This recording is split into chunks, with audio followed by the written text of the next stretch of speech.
शनि की महत्व। एक समय स्वर्गलोक में सबसे बड़ा कौन के प्रश्न को लेकर सभी देवताओं में वाद विवाद प्रारंभ हुआ और फिर परस्पर भयंकर युद्ध की स्थिति बन गई। सभी देवता देवराज इंद्र के पास पहुंचे और बोले, हे देवराज, आपको निर्णय करना होगा कि 9 ग्रहों में सबसे बड़ा कौन है। देवताओं का प्रश्न सुनकर देवराज इंद्र उलझन में पड़ गए और कुछ देर सोचकर बोले, हे देवगणों, मैं इस प्रश्न का उत्तर देने में असमर्थ हूँ। पृथ्वीलोक में उज्जैनी नगरी में राजा विक्रमादित्य का राज्य है। हम राजा विक्रमादित्य के पास चलते हैं क्योंकि वह न्याय करने में अत्यंत लोकप्रिय हैं। उनके सिंहासन में अवश्य ही कोई जादू है कि उस पर बैठकर राजा विक्रमादित्य दूध का दूध और पानी का पानी अलग करने का न्याय करते हैं। देवराज इंद्र के आदेश पर सभी देवता पृथ्वीलोक में उज्जैनी नगरी में पहुंचे। देवताओं के आगमन का समाचार सुनकर स्वयं राजा विक्रमादित्य ने उनका स्वागत किया। महल में पहुंचकर जब देवताओं ने उनसे अपना प्रश्न पूछा तो राजा विक्रमादित्य भी कुछ देर के लिए परेशान हो उठे, क्योंकि सभी देवता अपनी अपनी शक्तियों के कारण महान शक्तिशाली थे। किसी को भी छोटा या बड़ा कह देने से उनके क्रोध के प्रकोप से भयंकर हानि पहुंच सकती थी। तभी राजा विक्रमादित्य को एक उपाय सूझा और उन्होंने विभिन्न धातुओं स्वर्ण, रजत, कांसा, तांबा, सीसा, रांगा, जस्ता, अभ्रक, बलोहे के 9 आसन बनवाए। धातुओं के गुणों के अनुसार सभी आसनों को एक दूसरे के पीछे रखवाकर उन्होंने देवताओं को अपने अपने सिंहासन पर बैठने को कहा। सब देवताओं के बैठने के बाद राजा विक्रमादित्य ने कहा, आपका निर्णय तो स्वयं हो गया। जो सबसे पहले सिंहासन पर विराजमान है वही सबसे बड़ा है। राजा विक्रमादित्य के निर्णय को सुनकर शनि देवता ने सबसे पीछे आसन पर बैठने के कारण अपने को छोटा जानकर क्रोधित होकर कहा, राजन, तुमने मुझे सबसे पीछे बैठाकर मेरा अपमान किया है।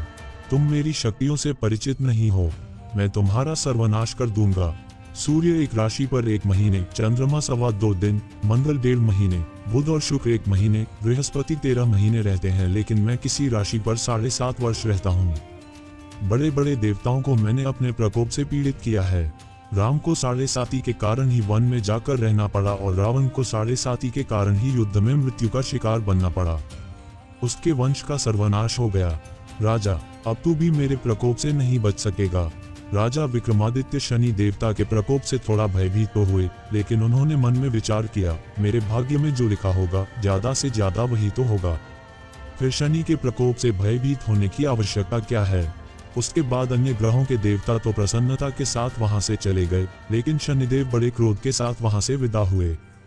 राजा विक्रमादित्य पहले की तरह ही न्याय करते रहे।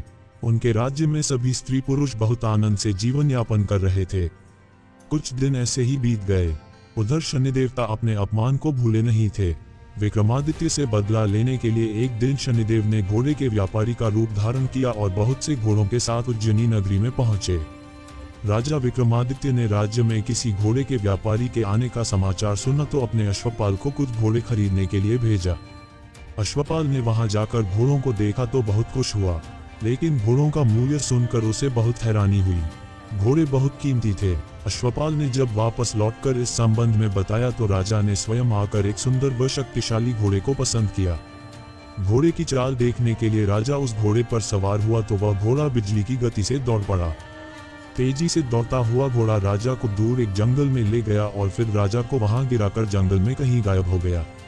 राजा अपने नगर को लौटने के लिए जंगल में भटकने लगा, लेकिन उसे लौटने का कोई रास्ता नहीं मिला। राजा को भूख प्यास लगाए। बहुत घूमने पर उसे एक चरवाहा मिला। राजा ने उससे पानी मांगा। पानी पीकर राजा ने उस चरवाहे को अपनी अंगूठी दे दी। फिर उससे रास्ता पूछकर वह जंगल से बाहर निकलकर पास के नगर में पहुंचा। राजा ने एक सेठ की दुकान पर बैठकर कुछ देर आराम किया।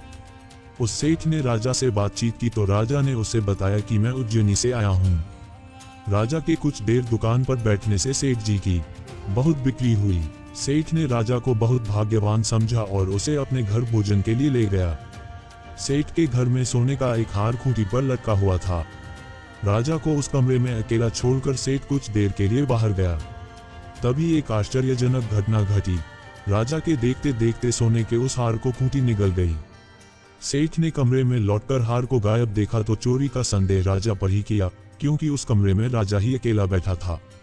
सेठ ने अपने नौकरों से कहा कि इस परदेसी को रस्सियों से बांधकर नगर के राजा के पास ले चलो। राजा ने विक्रमादित्य से हार के बारे में पूछा तो उसने बताया कि उसके देखते ही देखते खूंटी ने हार को निगल लिया था। इस पर राजा ने क्रोधित होकर चोरी करने के अपराध में विक्रमादित्य के हाथ पांव काटने का आदेश दे दिया। राजा विक्रमादित्य के हाथ पांव काटकर उसे नगर की सड़क पर छोड़ दिया गया। कुछ दिन बाद एक तेली उसे उठाकर अपने घर ले गया और उसे अपने कोल्हू पर बैठा दिया। राजा आवाज देकर बैलों को हाँकता रहता।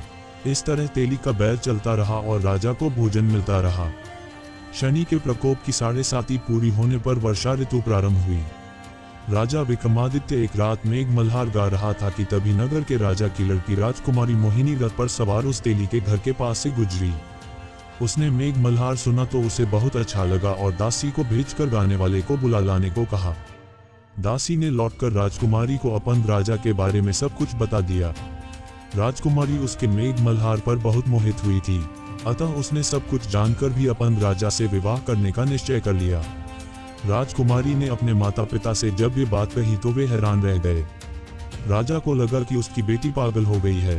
रानी ने मोहिनी को समझाया, च बेटी, तेरे भाग्य में तो किसी राजा की रानी होना लिखा है, फिर तू उस अपन से विवाह करके अपने पांव पर कुल्हाड़ी क्यों मार रही है। राजा ने किसी सुंदर राजकुमार से उसका विवाह करने की बात कही, लेकिन राजकुमारी ने अपनी जिद नहीं छोड़ी।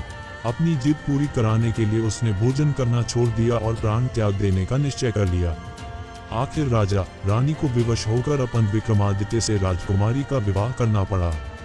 विवाह के बाद राजा विक्रमादित्य और राजकुमारी तेली के घर में रहने लगे। उसी रात स्वप्न में शनिदेव ने राजा से कहा, च राजा, तुमने मेरा प्रकोप देख लिया, मैंने तुम्हें अपने अपमान का दंड दिया है।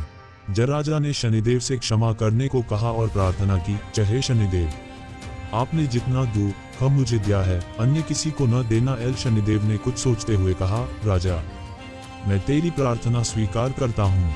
जो कोई स्त्री पुरुष मेरी पूजा करेगा, शनिवार को व्रत करके मेरी कथा सुनेगा, उस पर मेरी अनुकंपा बनी रहेगी, उसे कोई दुख नहीं होगा। शनिवार को व्रत करने और चींटियों को आटा डालने से मनुष्य की सभी मनोकामनाएं पूरी होंगी। जब प्रातः काल राजा विक्रमादित्य की नींद खुली तो अपने हाथ पांव देखकर राजा को बहुत खुशी हुई। उसने मन ही मन शनिदेव को प्रणाम किया। राजकुमारी भी राजा के हाथ पांव सही सलामत देखकर आश्चर्य में डूब गई। तब राजा विक्रमादित्य ने अपना परिचय देते हुए शनिदेव के प्रकोप की सारी कहानी कह सुनाई। सेठ को जब इस बात का पता चला तो दौड़ता हुआ तेली के घर पहुंचा और राजा के चरणों में गिरकर क्षमा मांगने लगा। राजा ने उसे क्षमा कर दिया, क्योंकि यह सब तो शनिदेव के प्रकोप के कारण हुआ था। सेठ राजा को अपने घर ले गया और उसे भोजन कराया। भोजन करते समय वहां एक आश्चर्यजनक घटना घटी। सबके देखते देखते उस खूंटी ने वह हार उगल दिया। सेठ जी ने अपनी बेटी का विवाह भी राजा के साथ कर दिया और बहुत से स्वर्ण आभूषण, धन आदि देकर राजा को विदा किया। राजा विक्रमादित्य राजकुमारी मोहिनी और सेठ की बेटी के साथ उज्जैनी पहुंचे तो नगर वासियों ने हर्ष से उनका स्वागत किया। उस रात उज्जैनी नगरी में दीप जलाकर लोगों ने दिवाली मनाई।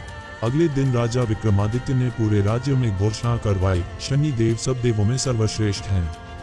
प्रत्येक स्त्री पुरुष शनिवार को उनका व्रत करें और व्रत कथा अवश्य सुने। राजा विक्रमादित्य की घोषणा से शनिदेव बहुत प्रसन्न हुए। शनिवार का व्रत करने और कथा सुनने के कारण सभी लोगों की मनोकामनाएं शनिदेव की अनुकंपा से पूरी होने लगी। सभी लोग आनंद पूर्वक रहने लगे।